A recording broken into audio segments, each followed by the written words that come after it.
Hey guys, welcome back. I'm Cody. I'm Todd.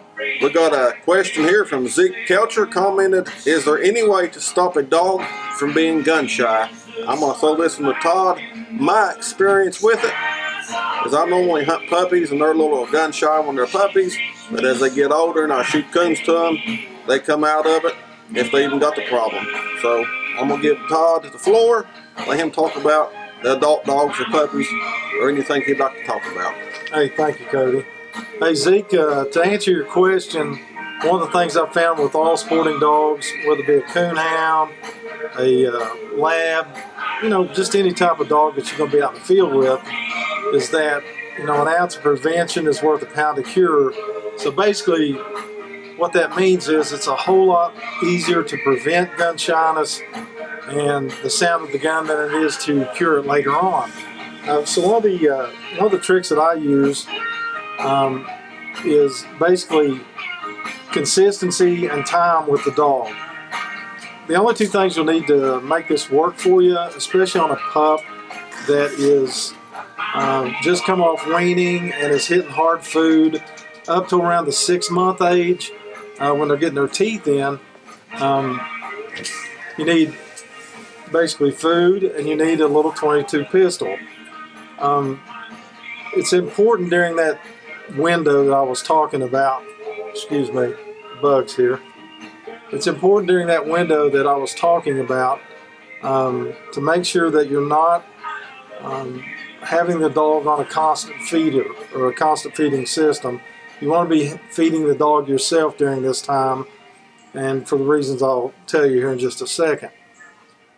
You take basically your .22 pistol, make sure you handle it safely, follow all the gun safety rules that we've all grown up with, and the process is really simple, Cody.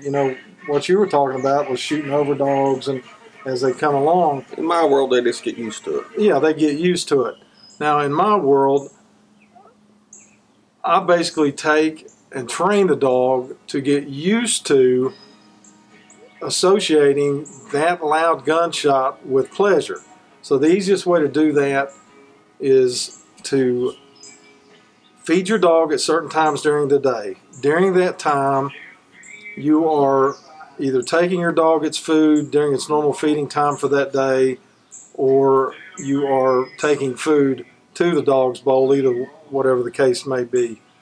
So as you're doing that, go drop the food to the dog, walk away 50 yards, fire the gun in the air, keep walking, and do not look back. It's very important, especially if you have the see-through kennels, for your dog not to see you anxious, amped up, or whatever it may be, because your dog will take on those characteristics as well. So each day that you do this, you decrease the distance that you shoot that gun into the air or in a safe location away from that dog, to where you're practically on top of the dog and firing your gun, then putting the food in the bowl. And for the dog that is 2 to 6 months old, it's not going to take very long for the dog to get acclimated to that gunshot, to that sound, and it will associate that with pleasure sensors in its own brain. Now, for your older dogs that are already gun shy, we've all hunted with those types of dogs, and they can make a hunt completely miserable. All you can do with those guys is try this. I'm not saying that it will work or not work, but there ain't no guarantee. There's no guarantee with it at all, because you're always going to have, as I heard somebody put it, just plain crazy dogs that cannot be trained, will not take training, and you'll find that out pretty fast. And they could have been damaged as a young dog, and you don't know why they're gun shy. So, there's certain questions that can never be answered. Now, for you sporting dog fellows that are doing upland bird hunting, duck hunting, and shooting with calibers greater than .22 shorts, or whatever you're using, you're up in the 20 and 12 gauge range.